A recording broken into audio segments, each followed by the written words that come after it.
Shalom teman-teman, damai sejahtera Tuhan beserta dengan kalian semua dan semoga semua teman-teman berada dalam keberkatan dan perlindungan Tuhan Yesus Kristus yang luar biasa mengasihi kita semua.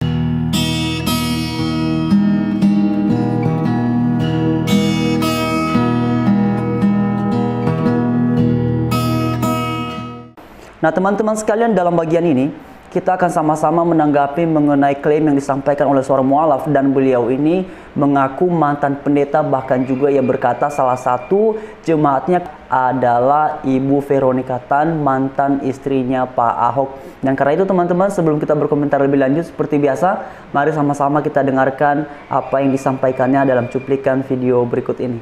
Lulusan dari sekolah teologi di Megaria Jakarta Pusat, Megaria dekat kantor samping kantor P3 itu sekolah teologi di situ. Saya lulus dan saya diangkat pada menjadi OEPMINI atau OEPMINI itu dalam Islam disebut ketua majelis gereja, di mana di gereja pusat diangkat pada tahun 1999 pasca reformasi, dan kebetulan itu sampai sekarang saya masih menjabat, kalau belum masuk Islam masih menjabat sebagai ketua majelis. Dan salah satu jemaat saya ada yang bernama baru-baru kemarin 3 tahun yang lalu, jemaat saya ada yang baru dan dia menjadi jemaat tetap yang bernama Nyonya Veronica Tan. Benar ya Pak? Istrinya Basuki Cahaya Purnama Ahok. Jadi di sini saya bukan ngomongin Ahok, ya. Nanti saya ngomongin Ahok, kirain berpolitik. Tetap saya SMS saja sama istrinya sama Ahok. Ya, mudah-mudahan nih dia tanpa malu, tanpa gengsi juga mau masuk dalam agama Islam. Amin. Jadi saya di sini masuk Islam tanggal 5 Juni tahun 2016. Baru kemarin Pak. Jadi saya masuk Islam bukan karena harta, bukan karena dunia, bukan terpaksa, dipaksa. Juga bukan karena sering mendengar ceramah-ceramah Islam di radio, di televisi, bukan. Juga bukan masuk Islam dari debat Islam, bukan. Tapi pengalaman saya ini menghantarkan kepada saya, kemungkinan juga SMS saya juga dibaca, kemungkinan mereka baca SMS saya. Mudah-mudahan baik mereka yang Protestan, yang Katolik, yang Advent, baik pendeta, baik binawati, mereka baca. Karena pengalaman saya kurang lebih 39 jam, saya mengalami meninggal dunia, hidup lagi. Apa namanya? Mati suri.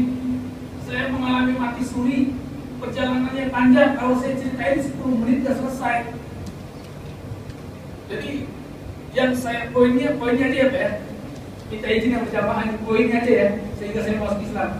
Saya pada waktu itu berada di suatu lapangan yang sangat luas. Di lapangan tersebut banyak kumpul orang.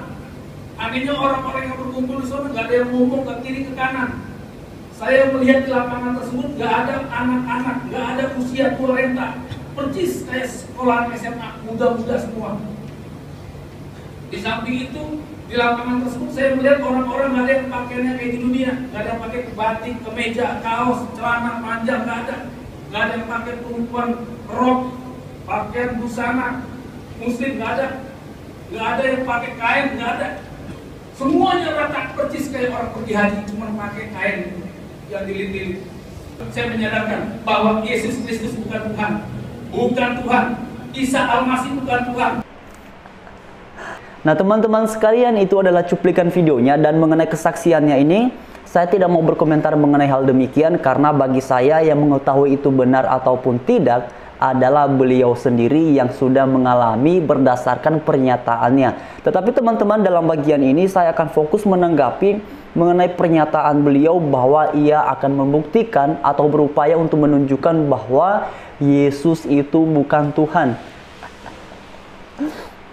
Saya sudah menonton videonya, cukup panjang memang, tetapi dalam bagian itu tidak ada satu bukti yang kemudian mendukung argumentasi beliau bahwa Yesus bukan Tuhan. Jadi beliau hanya memberikan kesaksian-kesaksian saja berdasarkan pengalamannya, karena ia mengatakan tadi sempat mengalami mati suri. Nah itu saja yang ia ceritakan, dan kemudian dari situ ia mencoba membuat suatu kesimpulan bahwa berdasarkan pengalaman ini Yesus itu bukan Tuhan. Nah teman-teman sekalian, sebenarnya di dalam Alkitab terlalu banyak nas yang menunjukkan bahwa Yesus adalah Allah yang menjadi manusia. Bahkan selain daripada Tuhan Yesus sendiri menyatakan bahwa dia adalah Allah yang menjadi manusia, juga kesaksian yang disampaikan oleh para malaikat kepada para gembala yang ada di padang pada malam hari. Di dalam Lukas pasal 2 ayat yang ke-11 sangat jelas dikatakan di situ bahwa pada hari ini telah lahir bagimu sang juru selamat, yaitu Kristus Tuhan di kota Daud. Dan kemudian teman-teman, banyak cara yang lain di dalam Alkitab, khususnya di dalam kitab-kitab Injil, di mana Tuhan Yesus secara terang-terangan berdasarkan konteksnya dan cara yang relevan pada konteks itu, ia mendeklarasikan diri adalah Allah yang menjadi manusia. Nah, seperti yang pernah saya sampaikan beberapa waktu yang lalu, ia bisa mengampuni dosa, dan kemudian ia berkata sudah ada sebelum Abraham ada, dan beberapa cara lain yang dipakai oleh Tuhan Yesus untuk memberitahukan kepada orang Yahudi pada masa itu bahwa dia adalah Mesias yang dijanjikan di dalam perjanjian lama, Allah yang menjadi manusia.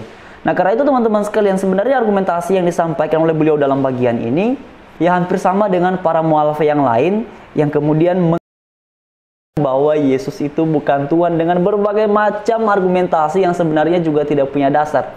Dan karena itu dalam bagian ini saya tidak akan berkomentar lebih panjang karena argumentasi beliau ini dibangun berdasarkan pengalamannya ini. Nah, teman-teman sekalian, mungkin teman-teman akan berpikir ya, kira-kira pengalaman beliau ini benar ataukah tidak.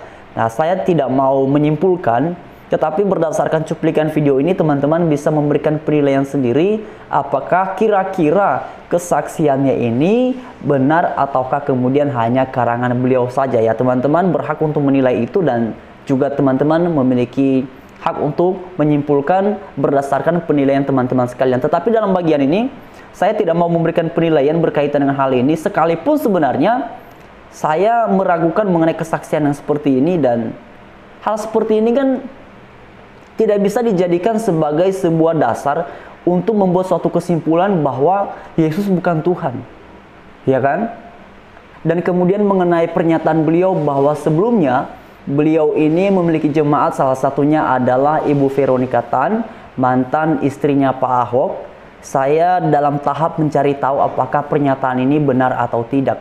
Tapi teman-teman, kalaupun kalian juga memiliki akses untuk mencari tahu atau kemudian kalau benar beliau ini sebelumnya adalah mantan pendeta, mungkin ada teman-teman yang kemudian menonton video ini, teman-teman bisa menuliskannya di kolom komentar dan membantu saya untuk mencari tahu siapakah Bapak ini sebenarnya, supaya teman-teman yang lain pun juga memperoleh informasi yang utuh.